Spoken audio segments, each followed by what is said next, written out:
Halo semuanya, selamat datang kembali di channel ini dengan aku, Erin Sari. Dan di video kali ini kita akan membahas tentang topik penting yang ada di pemrograman. Jadi yaitu adalah relates. Nah, kalau sebelumnya kita sudah membahas tentang kita hanya menyimpan satu objek, sekarang kita akan belajar bagaimana sih menyimpan banyak objek sekaligus menggunakan relates. Cocok banget nih buat teman-teman yang ingin mengelola data dengan jumlah yang banyak secara dinamis. Jadi kita menggunakan relates sini. Nah, kita akan mempelajarinya kali ini.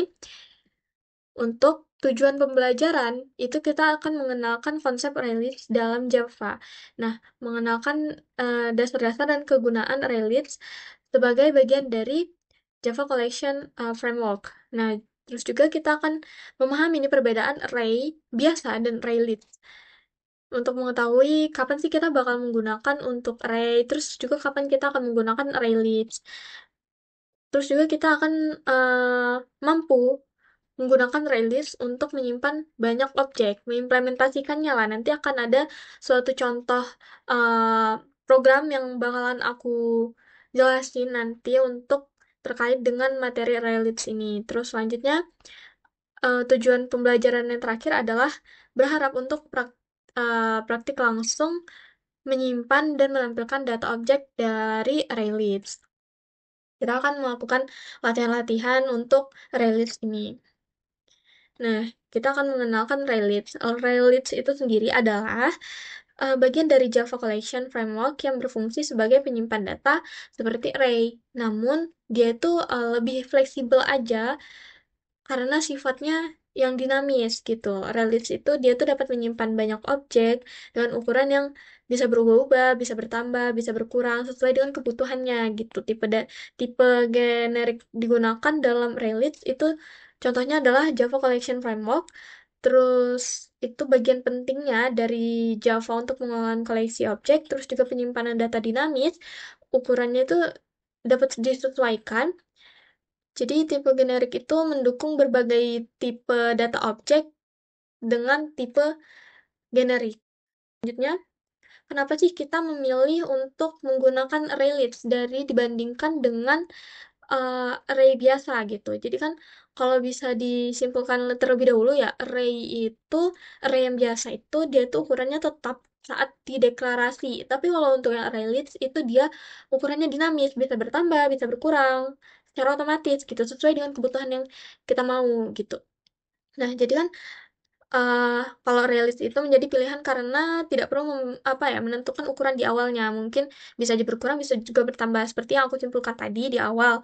Nah, dia itu juga cocok untuk uh, menyimpan daftar objek dan menyediakan akses data melalui loop atau langsung dengan indeks. Fleksibel aja untuk release itu ideal. Ukurannya dinamis, mudah ditambah dan juga daftar objek untuk akses datanya juga.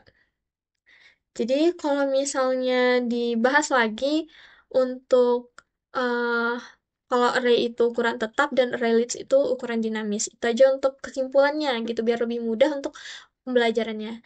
Nah, kali ini kita mempunyai studi kasus. Kita akan latihan, akan mengimplementasikannya. Kita akan mencoba untuk studi kasus ini dengan daftar mahasiswa sesuai dengan video sebelumnya.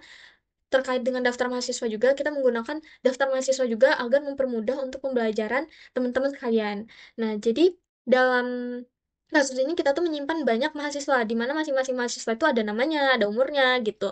Nah, kita ini akan menggunakan kelas mahasiswa untuk mempresentasikan setiap mahasiswa dan semua objek mahasiswa akan disimpan dalam array list yang memungkinkan memerlukan sebuah pengolahan data yang efisien dan fleksibel untuk data-datanya. Bisa aja kan datanya melebihi atau dia tuh kurang dari yang ditentukan di awal gitu. Jadi ada kelas mahasiswa, terus juga rilisnya itu untuk penyimpanan dinamis untuk objek-objek mahasiswa dan manajemen data, pengolahan data mahasiswa yang efisien dan terstruktur. Nah, di sini ada kode eh, yang sudah disiapkan, di mana ada kelas mahasiswa. Nah, kita akan langsung mencoba. Kita menggunakan BlueJ ya, seperti biasa. Kita akan menggunakan BlueJ. Buka dulu Blue.j-nya untuk kawan-kawan. Terus kita juga akan membuat folder baru, project baru gitu.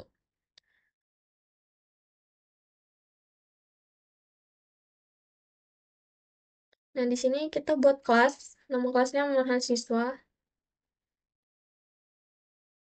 Kita open editor. Ini kita hapus untuk bagian template-nya.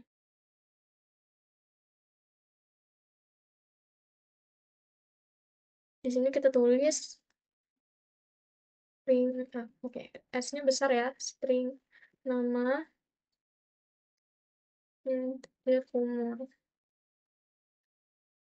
Jadi kalau untuk bagian kelas mahasiswa ini kita menggunakan publik ya, berarti dia itu dapat diakses atau digunakan oleh kelas lain gitu uh, dari manapun.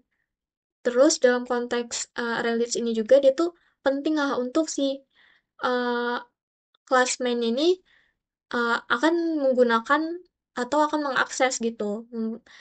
Jadi kita perlu aksesnya untuk mahasiswa membuat objek-objeknya, kelas mahasiswa membuat objek-objeknya.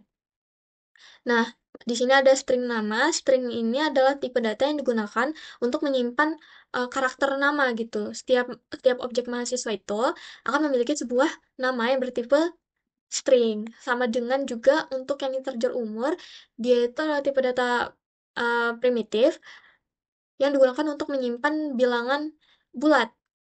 Jadi, setiap objek mahasiswa itu mempunyai sebuah umur yang bertipe data integer.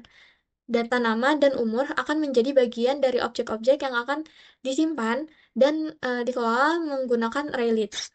Seperti itu. Nah, untuk selanjutnya, kita akan membuat untuk konstruktornya. Mahasiswa, string, nama, integer, umur. Ini kurung awal itu merupakan awalnya ya, tanda awalnya. This, nama, nama, this, umur. Aduh, oh iya, ntar ini belum.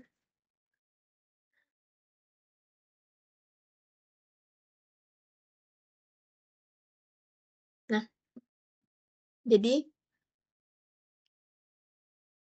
untuk di bagian ini, mahasiswa itu adalah konstruktornya, konstruktor dari kelas mahasiswa. Nah, dia tuh memiliki apa ya, konstruktor ini kan dipanggil secara otomatis nantinya saat kita membuat objek baru gitu menggunakan kata kunci new gitu kan nanti. Nah, di mana string nama dan integer umur yang berada di dalam tanda kurung itu merupakan parameter yang diterima oleh konstruktor.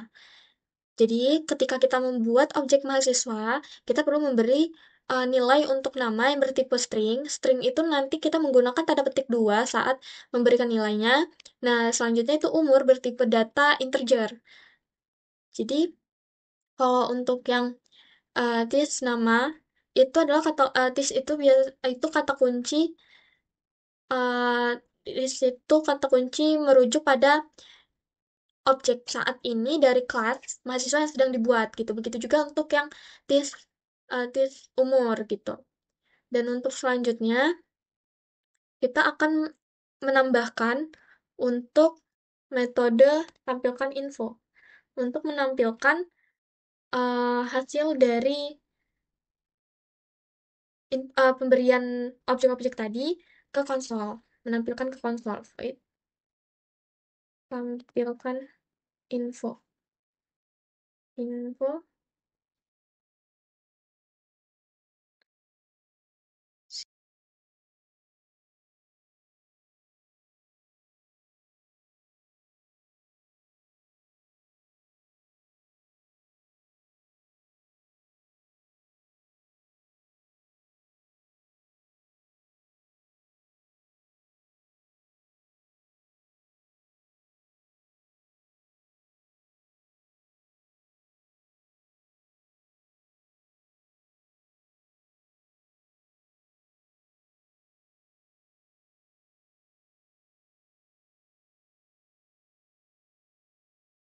udah. Selanjutnya kita buat kelas mainnya.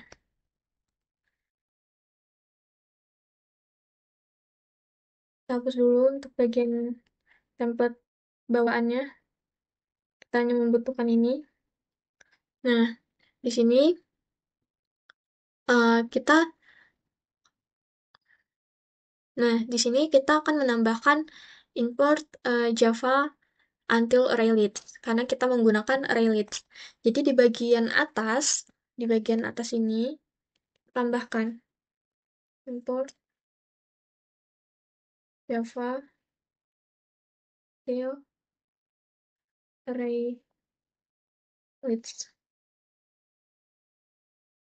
Nah, di sini penting banget karena itu bakalan apa ya, memberitahu compiler Java bahwa kita itu menggunakan kelas ArrayList yang berada di dalam page Java until.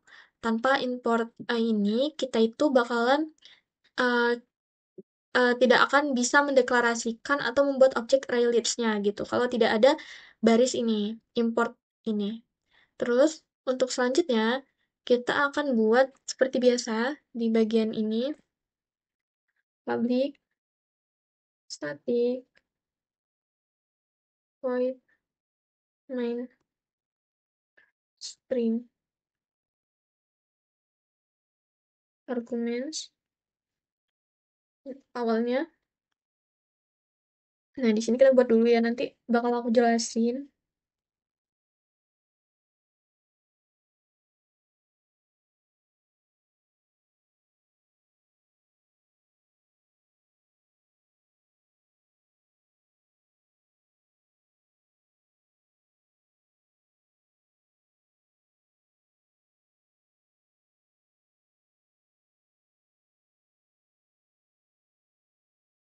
Nah, jadi aku bakal jelasin dulu terkait dengan baris yang ini. Baris ini tuh adalah intinya dari si penggunaan ArrayList ini. Nah, ArrayList mahasiswa itu dia itu uh, mendeklarasikan sebuah variabel bernama daftar mahasiswa yang bertipe data ArrayList. Bagaimana bagian mahasiswa itu adalah generik tipenya yang menentukan bahwa si ArrayList ini hanya akan menyimpan objek-objek dari kelas mahasiswa. Jadi ini nih dia tuh memberikan keamanan tipe gitu, tipe safety lah ya gitu. Terus untuk yang bagian daftar mahasiswa itu adalah nama variabel yang kita pilih untuk merujuk ke ArrayList yang akan kita buatnya nanti. Terus untuk new ArrayList itu adalah proses membuat objek baru dari kelas ArrayList. Kata kunci new itu kan digunakan untuk membuat membuat yang baru gitu, new baru. Terus juga di sini ada eh, tanda kurung itu, tanda kurung yang kosong setelah ArrayList. Lihat kan, itu dia tuh menunjukkan bahwa kita tuh memanggil konstruktor default dari kelas ArrayList yang akan membuat sebuah ArrayList kosong dengan kapasitas awal tertentu yang akan bertambah secara otomatis jika kita membutuhkan, jika kita memerlukan gitu. Terus untuk selanjutnya kita akan buat untuk objek mahasiswa dalam ArrayList.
Untuk yang berikutnya di bagian daftar ini, kita tuh sudah membuat untuk kita mengakses objek dari ArrayList yang kita telah buat gitu. Nah, bagian add ini kan kita menggunakan add. Itu tuh metode umum untuk menambahkan elemen ke dalam array list. Kita menggunakan add tadi.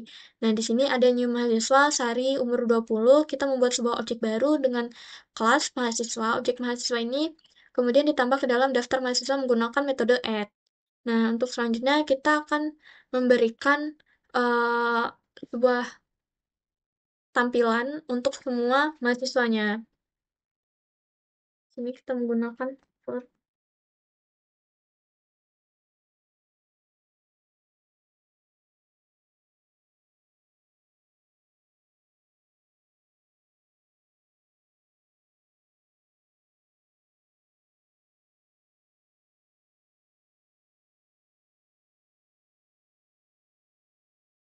jadi ini kita tambahkan juga untuk batasnya menggunakan garis-garis.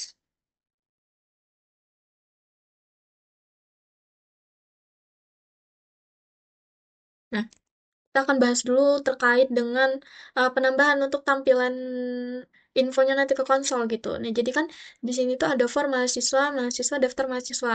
Itu tuh adalah sebuah for loop yang digunakan untuk mengiterasi gitu, mengulangi setiap elemen yang ada di dalam daftar mahasiswa. Nanti dia akan mengulangi sampai elemen di dalam mahasiswa itu habis gitu, dan akan memunculkannya ke konsol. Jadi mahasiswa, yang bagian mahasiswa-mahasiswa, itu nanti setiap elemen di dalam daftar mahasiswa, eh, elemen tersebut yang bertipe mahasiswa akan sementara diwakili oleh variabel mahasiswa. Loop itu akan secara otomatis lah nantinya mengambil setiap objek mahasiswa dari array list satu per satu. Dan untuk daftar mahasiswa itu kan array list yang kita iterasi tadi. Loop itu akan berjalan sebanyak jumlah elemen yang ada di dalam daftar mahasiswa. Untuk mahasiswa tampilkan info ini, dia itu di dalam loop, untuk setiap objek mahasiswa yang diwakili oleh mahasiswa, kita akan memanggil metode tampilkan info gitu. Kita akan mencetak nama dan umur mahasiswa tersebut ke konsol. Terus juga dia menggunakan sistem print line. Terus ada untuk batas setelah menampilkan infonya tadi, setiap mahasiswa kita akan mencetak garis-garis untuk pemisah gitu, agar outputnya itu lebih rapi nantinya.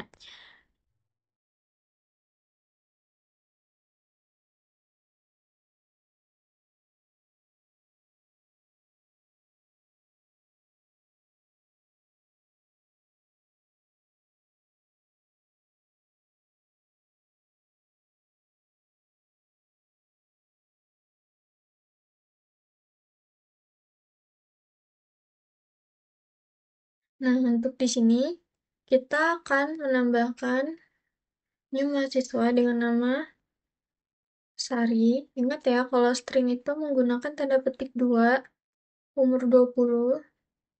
Selanjutnya,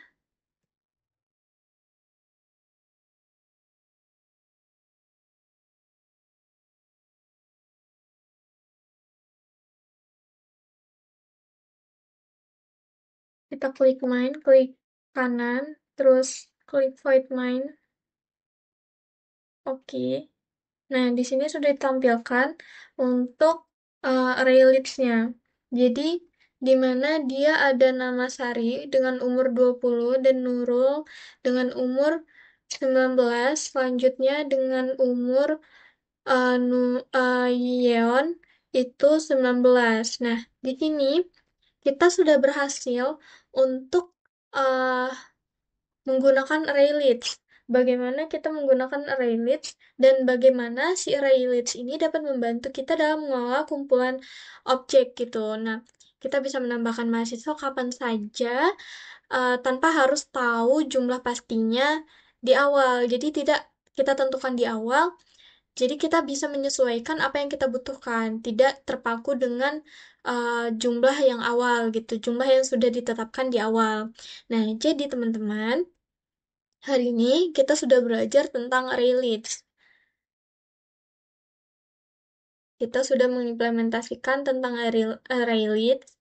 Nah, bagaimana kita bisa menggunakan dan juga menyimpan banyak objek secara dinamis.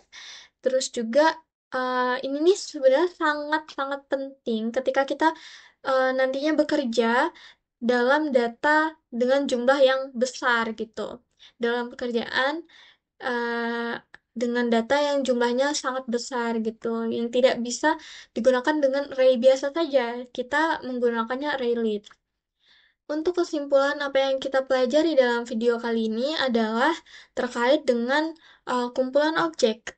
Array list itu digunakan untuk menyimpan kumpulan objek, terus juga untuk ukurannya fleksibel, dia itu dinamis dan mudah digunakan juga dan cocok untuk menyimpan data dan dengan jumlahnya yang bertambah atau bisa juga berkurang gitu. Terus juga bisa digunakan dengan objek dan kelas buatan sendiri seperti mahasiswa. Nah, apakah video ini membantu untuk teman-teman? Apakah ada yang bingung atau masih ada yang kesulitan dalam pembelajaran ini?